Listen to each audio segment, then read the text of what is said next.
It is my pleasure to reintroduce Riane Eisler and Khayree. Khayree is an award-winning healthy living teacher for school-age children, and he lives in Delaware.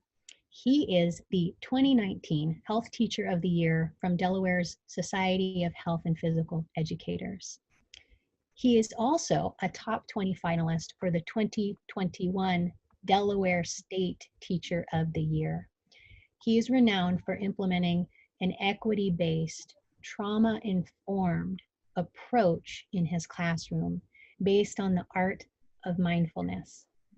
He began his teaching career as a history teacher, and he serves on Delaware's Colonial School District's Educators of Color Committee, which focuses on equity and the underrepresented population in teaching by recruiting, assisting, and maintaining educators of color. Now, prior to being a history, mindfulness, and health educator, Khayree enlisted in the U.S. Marine Corps, where he served in Operation Desert Storm. And Khayree, we say thank you very much for your sacrifice for our country and your generosity. Khayree holds a bachelor's degree in behavioral science and a master's degree in education from Wilmington University. Khayree will be in conversation with Riane Eisler. Dr. Riane Eisler is internationally recognized for her groundbreaking contributions as a cultural historian and futurist. She is the mother of partnerism and partnership systems. She is the author of more than a dozen books on political and economic system sciences, cultural history, and neuroscience. Her influential books include The Chalice and the Blade, Our History, Our Future, which has sold more than 500,000 copies and been translated into 47 foreign editions and is in its 50th printing. And The Real Wealth of Nations, published in 2007, that's The Real Wealth of Nations, Creating a Caring Economics. And most recently, Nurturing Our Humanity, How Domination and Partnership Shape Our Brains, Lives, and Future, which she co-authored with Douglas Fry and published in 2019 with Oxford University Press. She is president of the Center for Partnership Studies, editor-in-chief of the Interdisciplinary Journal of Partnership Studies, and keynotes major conferences worldwide. Would you please welcome Riane Eisler and Khayree? Well, thank you, Rosie, and thank you. I want to interject something. Among other things, I was going to be present for a while in every one of the breakouts, but it didn't happen. So I very much look forward to hearing more about them. But now I turn it over to Khayree. Thank you, Dr. Eisler. I am honored and humbled to be here. The work with CPS and all the powerful presenters today, wealth of knowledge, and I'm glad that there's others out there of like mind that are out there to meet not only in my case with the children, but also the caregivers and the parents, the communities, all the stakeholders that we need to come together in partnerism. And that's what resonated with me when I was invited to do a couple other webinars with you. So I'm honored and I thank you for being here. So we're going to start this off because I know we had something else planned, but we're running short today. So we're going to speed this up a little bit. You have proposed that we need 4 cornerstones for sustainable, equitable, social, and economic systems of partnership. I've read the article. I've been looking at your work for so long now, since about 6 months here, and it fits and aligns perfectly with the work that I do. Could you tell us a little bit about these? Well, first I want to thank you for doing this, Khayree. And yes, the 4 cornerstones are going to surprise some of you because they're not what's in the headlines yet, but they're childhood, gender, economics, but a different economics, an economics of partnerism, a partnerism economics, and stories and language. And I think that if we are going to be successful, our job is to get rid of as much as possible of the domination elements in those 4 cornerstones.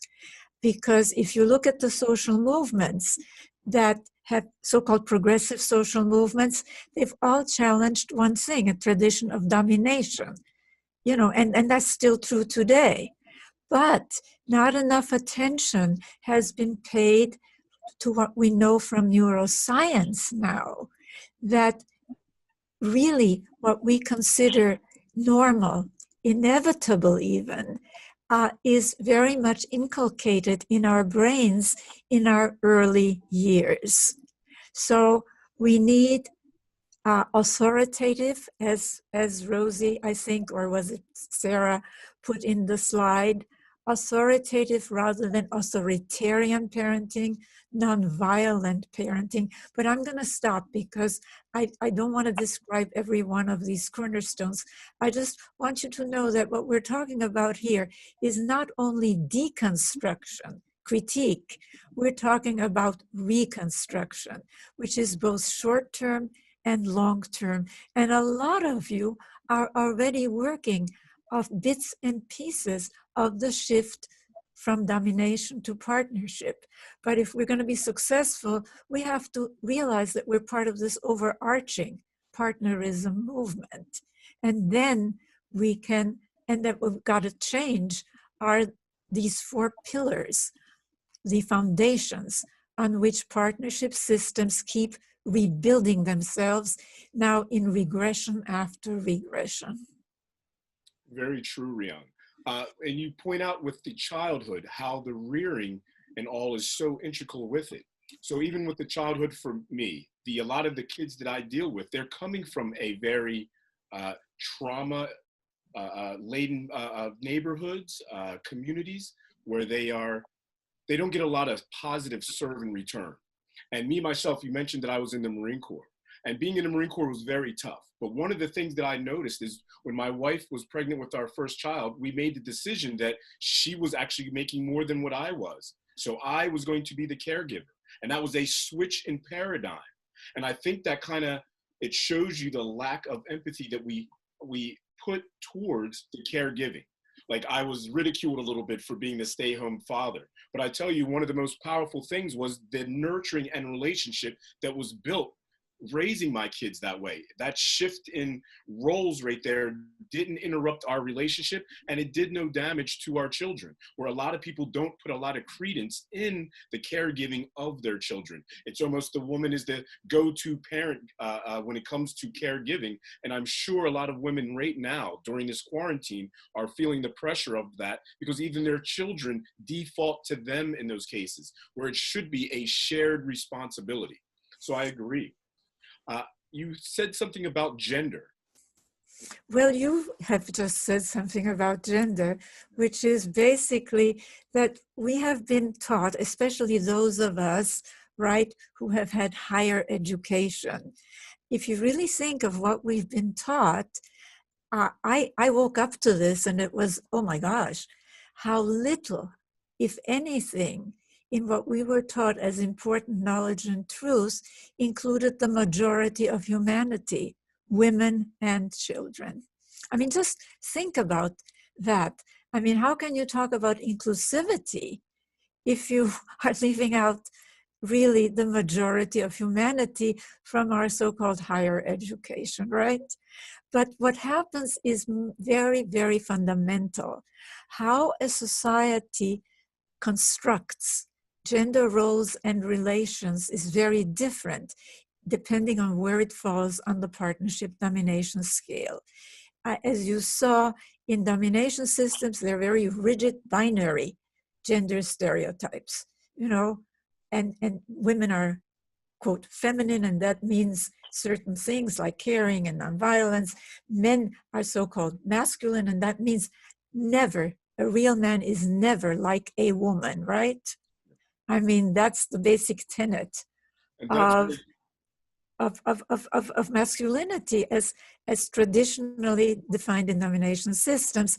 But what I was going to say, Khayree, and then I'll let you please complete. This has affected our values, including the values that govern economics. Notice in our policies, somehow there's always enough money, right, for prisons, what is that? That's the stereotype of the punitive male head of household from the domination system, right? Or for weapons and wars, that's the dominator masculine stereotype of the hero as warrior, as killer, as dominator. But somehow there isn't enough money for what has been called feminine, which is ridiculous because, you know, men can be just as caring as women, right? And just as nonviolent. And women can also be cruel. I mean, these are domination constructs. So, but we never seem to have enough money to care for children, health care, child care.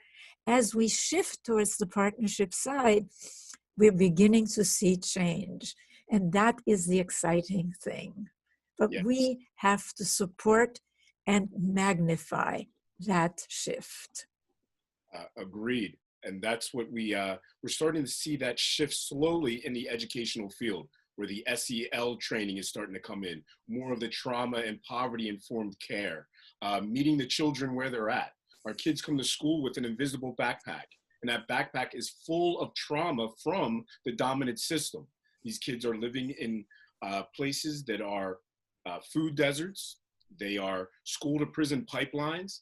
And when I brought the mindfulness to it, I knew one of the first barriers was a lot of my males in those classes were not going to look at the self-care as something that was in their wheelhouse. It's foreign to them. It takes away from their power and strength.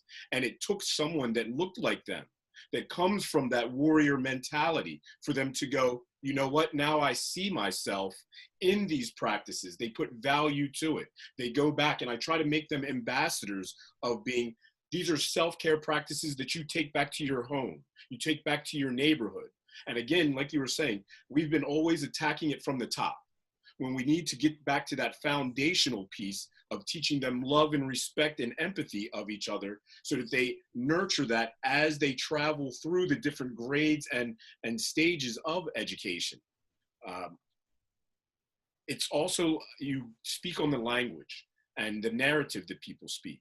And that's one of the problems there, is that the caregiving side, the partnerism, is looked down upon. It's not looked as something positive, something to stand up for and pound your chest for being a partner, instead of you being a dominant force out there. And that really is why all of these four cornerstones are interconnected, as in reality, the cornerstones of a solid house, the foundations of a solid house, are interconnected, because we go from gender to economics.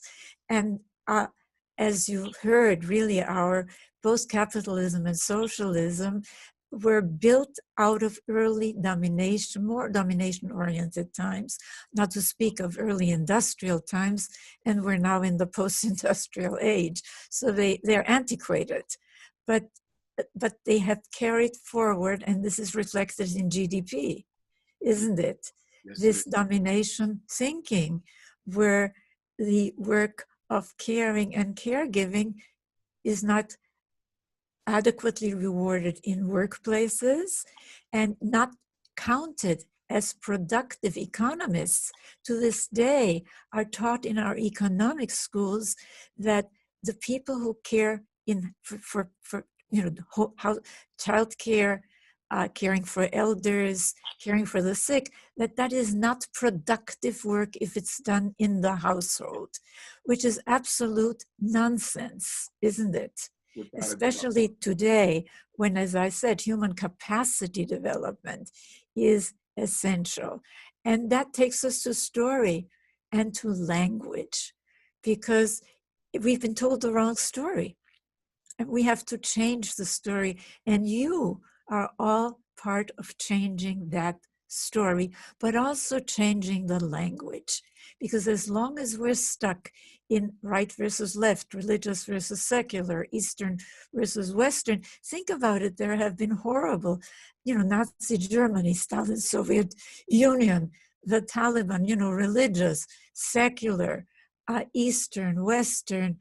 In all of these categories, if we want to build a better society, we have to use a different set of categories. And that's where the partner the domination partnership scale comes in. But we can do it. We can. Because think of one thing, human cultures are human creations. Economic systems are human inventions. I mean, slavery, that's a domination invention, domination economics, right? But paid parental leave, that's a partnership economic invention, isn't it? Government sponsored. Businesses really caring, the triple bottom line that's becoming more current. That is moving towards partnership. Yes, and institutions now are coming out and doing a lot more community building. If you are a stakeholder in those communities, they are now starting to reach out a little bit more to get what do these communities need instead of imposing their own systems on there. You're actually meeting the needs of the communities. I want to interrupt for a moment because I see that Hazel Henderson is with us, and she is fantastic. She is one of the people that I quote and cite in The Real Wealth of Nations as recognizing the primacy that the whole economy really rests, doesn't it, on these three life-sustaining sectors that are left out of current economic school teaching: the natural economy, the volunteer community economy, and the household economy. So hello and acknowledgements, and thank you, Hazel. But getting back to education, we have we have a lot of work to do in education. I'm counting on people like you, Khayree. I totally agree. I think the pandemic has pointed out the importance of teachers, and now they're trying to place the burden on teachers as if we are the ones that control the economy. But again, it goes back to we have never invested in the household and the child rearing. I mean, and that's what we deal with as teachers is we get children that come in that have been through so much trauma in those households because the household has not been empowered. It has actually been torn down. And I think that's the biggest fight that you get from a lot of people with the defunding of police departments. It's not the getting rid of police departments. It's if you're sending millions and billions of dollars to buy a aircraft carrier for a local police department, but you're not dealing in the social emotional world, you're either going to pay in the front end or the back end. And the front end is taking care of the family structure and making sure that the child is raised correctly, that the mother is empowered. And a lot of times our females, especially females of color, especially in this country, in this time, they are the next mothers. They are the next child rearer. They are your first teachers. So if we are not empowering them, you're just setting up for a sick cycle, and we see it. Well, and I think that permitting men to express their full humanity as you have is really part of it, because it, we lived in more partnership, my co-author for Nurturing Our Humanity, which by the way has all these studies from neuroscience really supporting the partnership domination scale and relating it to how our brains, and hence develop, and hence how we think, how we feel, how we act, including how we vote, by the way. But I just want to say that it is really well, there's so much to say and there's so little time. So let me just turn to something, which is the COVID-19 pandemic really laid bare the fragility and the lack of resiliency and the total irrationality, not to speak of unfairness and inequality, of the domination elements in our system that we still carry. It laid them bare. So this is our opportunity, while we really have this crisis, to go back to what Einstein said, which I keep repeating, which is we cannot solve problems with the same thinking that created them.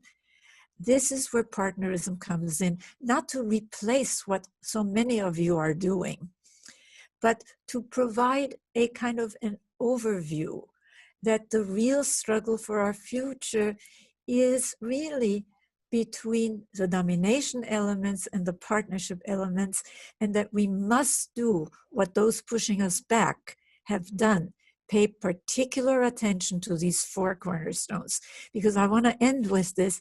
It is not coincidental that whether it was for Hitler in Germany, for Stalin in the former Soviet Union, for Khomeini in Iran, for the Taliban, for ISIS, very different on the surface, right? Location, religious, secular, rightist, leftist. A major priority is always either maintaining or returning to what they call a traditional family, which is really not traditional. We lived for thousands of years differently for millennia, but it's a authoritarian, rigidly male-dominated, highly punitive family. And if we don't change that, then we will keep seeing this regression to, quote, strongman rule, and our whole system is in jeopardy. All the 300 years of progress that we've made in the West, I'm talking now since the European Middle Ages, which were very much like the Taliban, the Inquisition, the Crusades, the witch burnings. Nobody had any rights. You had to think a certain way. You couldn't act any. So let's join together. That's really the message that I have. And wherever you are, whatever your sphere of influence is, it doesn't matter. Really help people think holistically and inclusively. And that does mean including the majority of humanity, women and children. Thank you. Thank you, Riane. I think we're going to end this with your speaking on a little bit on your new book, Nurturing Our Humanity. Well, I just want to say about the Nurturing Our Humanity, it is available in Kindle, and I'm trying to get it into a audiobook, but that depends on Oxford University Press, unfortunately. But it is so needed now because it answers our questions. How did we get here? Was it always this way? And also, it contradicts the conventional story about, quote, human nature. Whether it's original sin or selfish genes, it's the same story, isn't it? We're bad. We have to be controlled from the top, right? Somebody knows because, they have the divine word or the scientific word, and that's being debunked. In the last 20 years, neuroscience has completely debunked that old, erroneous story about humanity. What's the reality?